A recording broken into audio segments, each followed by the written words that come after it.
Hey everyone, welcome back to our channel. Today, I will guide you through on how to share your work in Notion.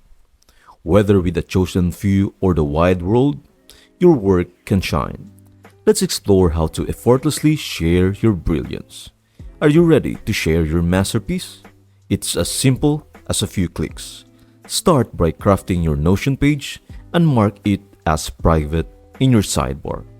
With your page ready, the sharing journey begins. Navigate to the top right and find the share option. Need to collaborate with a specific individual? Click Add People. Type in their email address and then choose their level of access: full access, viewing, or commenting.